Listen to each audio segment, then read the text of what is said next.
living somewhere is a lot more different than going on vacation and being there for a few days and then be like, I want to live here.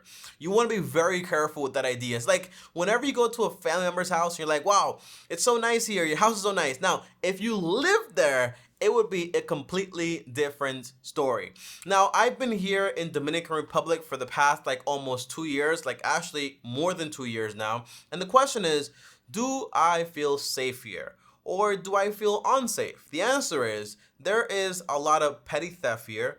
People disappear. People don't make it home. Crime is actually about like criminal crime, like assault stuff, and people not making it home is actually about 62% more than in the US. And things even got so bad, for example, that a person I know was actually looking at some land and the guy got kidnapped. And the president probably has multiple houses and apartments. One of his apartments actually got robbed. So things definitely happen here in Dominican Republic. I am not here to make excuses, but I am here to tell you and answer this question is, do I feel safe? The answer is, I feel safer here than I do anywhere else on this planet. That's the honest truth. And I don't live in a gated community.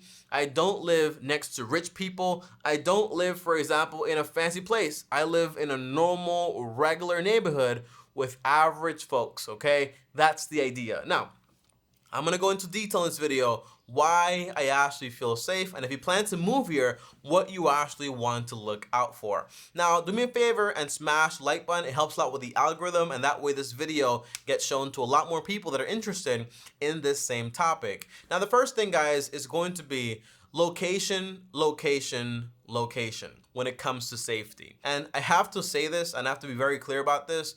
If you're living somewhere and you're paying a lot of money for safety, it doesn't guarantee safety. Here in Dominican Republic, there is big business when it comes to gated communities and people paying a lot of money to live in a gated community where only residents can actually get into, okay? And by the way, sometimes it's like super safe because that whole thing, but a lot of the times it's just basically a gated community, but pretty much anyone can actually just drive inside and it's not really a big deal per se. And I think you have like 4 types of location, which is basically the most expensive is usually gonna be like gated community.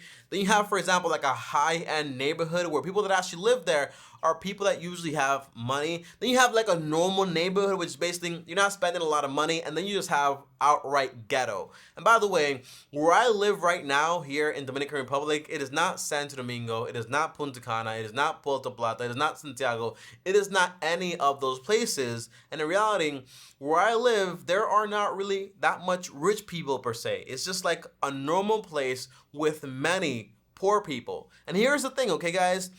Poverty does not equal ghetto and dangerous, okay? Where I live, people might not have the most money, but people have values and they have family, and it's like a small town and everyone really pretty much like knows each other, and I feel pretty safe here. And if you want like the safest thing here, you're probably better off going to like the countryside. But then people say that's super dangerous because people tend to assume something is safe when there's a lot of people congested. Something is safe when you're spending a lot of money to get, for example, like a little gate there where anyone can basically hop over it. It's not like you have like secure perimeters, okay? If someone wants to hop over the fence and get to your house, people can do it. If people want to target you, they will do it. So this whole fallacy that you got to pay a lot of money to be safe in the location you actually live, I don't believe in it, okay? I think it matters a lot that you don't want to go into a dangerous town where you hear a lot of problems and a lot of violence, but you can get away living in an average neighborhood with normal working people that have normal jobs, and you might have a little bit of poverty, you might have a little bit of just like working normal jobs, and you'll be just fine. And you're paying like the average rent. You don't have to pay a lot of money just to have safety here, okay? I don't believe in that, okay? I think it's a lot of people that come here, they're afraid, and they want to be surrounded by people that basically give them confidence. And sometimes that confidence is given by, well, you know, these people make a lot of money too, right? So I'm pretty much safe, right? Yeah, kind of, you can say that, but I don't really think that I have to spend a lot of money to live in a gated community or a high-end community just to feel safe. I think sometimes those places are targeted, okay? That's the honest truth. Now, number 2, guys, is going to be the second thing you can kind of do in your power to control like safety here in Dominican Republic is going to be worry about you. So by the way, this is actually what I do here. Now I should say we because I'm married, and the answer is I used to come to Dominican Republic when I was a lot younger on vacation, and what I used to do was I would come in with some Jordans, I would come in with like looking fancy and having all this cool stuff, and my mom would come in with like some jewelry, and you know what we were? We were basically targets. Now thankfully, we never actually got robbed. Nothing actually went wrong. But when you dress that way, when you stand out and when you want to stand out, well, you might stand out to the wrong crowd and you may become a target. So here's the way we actually are today. We don't stand out. We dress normally.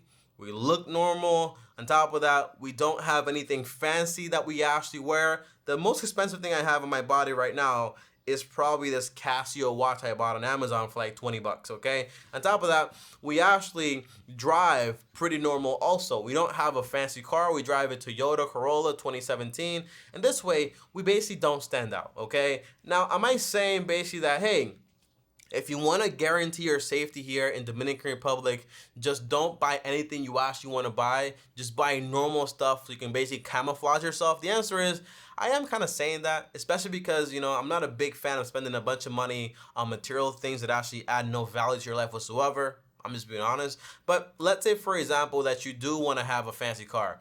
You want to have some Mercedes or like a BMW, and you want to dress with like fancy suits and fancy watches and have a fancy phone.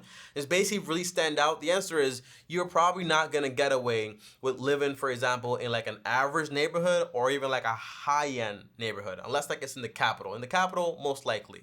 But even those like high-end neighborhoods in the capital, they're pretty much like gated communities, because here's why.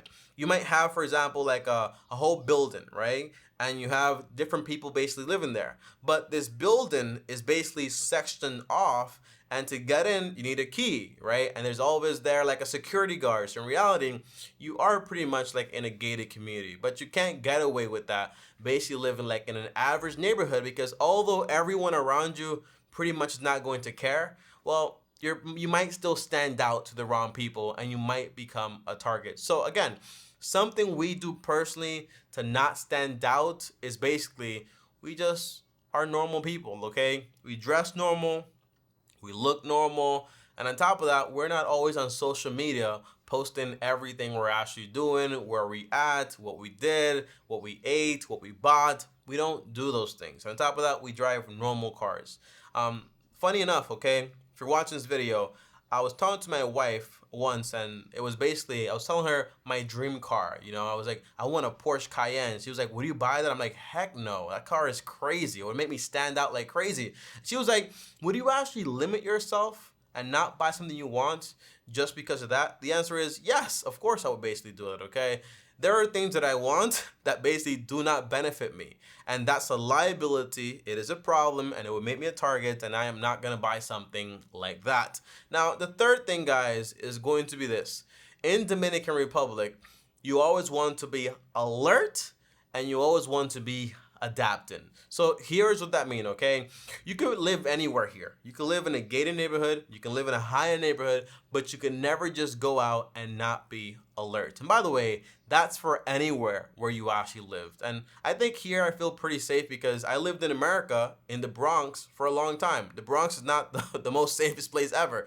I lived also in Puerto Rico, where a lot of bad things happen, but I also learned that it has a lot to do with you. You know, where you choose to live, how you choose to basically surround yourself, okay, and what you actually choose to do. So even when I lived in Puerto Rico, a very dangerous place, I moved to a normal neighborhood, not high-end, not like upper class or whatever, normal neighborhood with like old folks. I basically looked just like them. I drove my little Toyota, just an average guy, okay? That's what you basically want. So you have to be alert. If I get into my car, I'm going to make sure I lock the windows, lock the car itself. I'm going to make sure when I'm going out, I'm looking around myself. If I'm in an area that's very dark, and I'm probably not going to be doing that, by the way, I don't go out in the dark much, okay? I'm not out there by myself. I'm usually with someone. I'm usually in public areas. You know, you just have to use common sense for the most part. Things that you would be okay doing, for example, in a densely populated place, or like in in the countryside of New York, or for example in the United States, right? You want to be very careful doing that here, because there are thieves, there is petty theft, things do happen. So if you stay alert and you don't stand out, you're going to be just fine. Now, I'm making this video, although it sounds like pretty scary, you don't want to be here, but trust me, it's not that bad at all. I've never had like a I'm getting robbed scare. I've never had like I don't feel safe here. And I don't live in a fancy neighborhood. It all depends on how you actually are, okay? And how you actually manage yourself. Guys, thanks for watching. You're a solid place. Let me know if you actually want to live here, or why you're actually watching this video, okay? If you're just curious, okay? Let me know. I'll see you guys next time. Long-term team out. Peace.